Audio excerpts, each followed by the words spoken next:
Political thriller സിനിമയുടെയോ ദൃശ്യം 3 പോലെയുള്ള ഒരു ചിത്രത്തിൻ്റെയോ ക്ലൈമാക്സ് പോലെയാണ് കഴിഞ്ഞ 10 ദിവസമായി നമ്മൾ കടന്നുപോയത്. നമ്മളെ മുൾമുനയിൽ നിർത്തിയാണ് ആ സന്തോഷ വാർത്ത ഒടുവിൽ കാതുകളിലെത്തിയത്.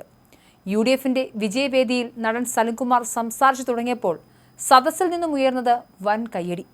പറവൂർകാർക്ക് ഇനി അഭിമാനത്തോടെ പറയാം, പുഞ്ചിരിക്കുന്ന മുഖമുള്ളൊരു മുഖ്യമന്ത്രിയെ കേരളത്തിന് സമ്മാനിച്ച മണ്ണാണിതെന്ന്. പറവൂരുകാർ മുഖ്യമന്ത്രിക്ക് VD സതീശൻ നൽകിയ പൗരാവലി സ്വീകരണം. അതായിരുന്നു സലിംകുമാറിൻ്റെ അവസാന പൊതുപരിപാടി. അവിടെ കയ്യടി നേടിയ ഒന്നാന്തരം പ്രസംഗം. VD സതീശൻ എടുത്ത രാഷ്ട്രീയ റിസ്കുകളെ ഓർമ്മിപ്പിച്ചായിരുന്നു സലിംകുമാറിൻ്റെ പ്രസംഗം. കഴിഞ്ഞ തവണത്തെ പോലെ 102 സീറ്റുകളൊന്നും കിട്ടാതെ ഇതിൻ്റെ നേരെ ഓപ്പോസിറ്റാണ് സംഭവിച്ചതെങ്കിൽ സതീശൻ ചേട്ടൻ്റെ അവസ്ഥ എന്താകുമായിരുന്നു? സ്വന്തം രാഷ്ട്രീയ ഭാവി പോലും നോക്കാതെ അദ്ദേഹം എടുത്ത വലിയ വെല്ലുവിളികളെ അഭിനന്ദിക്കാതിരിക്കാൻ കഴിയില്ല. 100 സീറ്റുകൾ കിട്ടുമെന്ന് പല വേദികളിലും ഞാനും പ്രസംഗിച്ചിരുന്നു. എന്നാൽ അതൊക്കെയും VD സതീശൻ എന്ന നേതാവിൻ്റെ ചങ്കൂറ്റത്തിലുള്ള വിശ്വാസം കൊണ്ടായിരുന്നു എന്ന് സലിംകുമാർ അന്ന് പറഞ്ഞു. പ്രഖ്യാപനത്തിന് മുൻപ് മനോരമ പത്രത്തിൽ നിന്ന് തന്നെ വിളിച്ച അനുഭവവും സലിംകുമാർ വേദിയിൽ പങ്കുവച്ചു. സതീശനാണ് മുഖ്യമന്ത്രി സ്ഥാനത്തേക്ക് വരുന്നതെന്ന് കേൾക്കുന്നുണ്ടെന്നും പരിചയമുള്ള സ്ഥിതിക്ക് അദ്ദേഹത്തെക്കുറിച്ച് ഒരു ഓർമ്മക്കുറിപ്പ് എഴുതണമെന്നും മനോരമയിൽ നിന്നും ആവശ്യപ്പെട്ടു. അന്ന് ഔദ്യോഗിക പ്രഖ്യാപനം വന്നിട്ടില്ല. എനിക്ക് ആശുപത്രിയിൽ പോകേണ്ടതുള്ളതുകൊണ്ട് അന്ന് തന്നെ ഞാനത് എഴുതി നൽകി. ഇത് പ്രസിദ്ധീകരിക്കാൻ പറ്റുമോ എന്ന് അവർ ചോദിച്ചപ്പോൾ ഞാൻ പറഞ്ഞു, ഇതെൻ്റെ ചങ്കിൽ നിന്നും എഴുതിയ വാചകങ്ങളാണ്, നിങ്ങൾക്കിത് ഫ്രീസറിൽ വെക്കേണ്ടി വരില്ല എന്ന്. അവർ അന്ന് നൽകിയ വനവാസക്കാലത്തെ പട്ടാഭിഷേകം എന്ന തലക്കെട്ട് അത്യപൂർവമായിരുന്നു.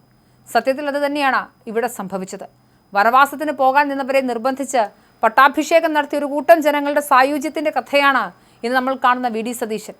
നല്ല തുടക്കം പകുതി വിജയത്തിന് തുല്യമാണെന്ന പഴമൊഴി ഓർമ്മിപ്പിച്ച സലിംകുമാർ VD സതീശൻ്റെ മുഖത്തെ ആ പാൽപുഞ്ചിരി മായാതെ കാത്തുസൂക്ഷിക്കാൻ എല്ലാവിധ ആശംസകൾ നേർന്നാണ് പ്രസംഗം അവസാനിപ്പിച്ചത്. സലിംകുമാറിന്റെ പ്രസംഗത്തിന്റെ പ്രധാനപ്പെട്ട ഭാഗങ്ങൾ ഇങ്ങനെ: ഒരു പൊളിറ്റിക്കൽ സിനിമയുടെ, ത്രില്ലർ സിനിമയുടെ, ദൃശ്യം 3 പോലുള്ള സിനിമയുടെ ക്ലൈമാക്സ് പോലെ ഏകദേശം 10 ദിവസത്തോളം നമ്മളെ മുൾമുനയിൽ നിർത്തിയിട്ടാണ് ആ സന്തോഷിക്കുന്ന വിവരം നമ്മളുടെ ചെവികളിലെത്തിയത്.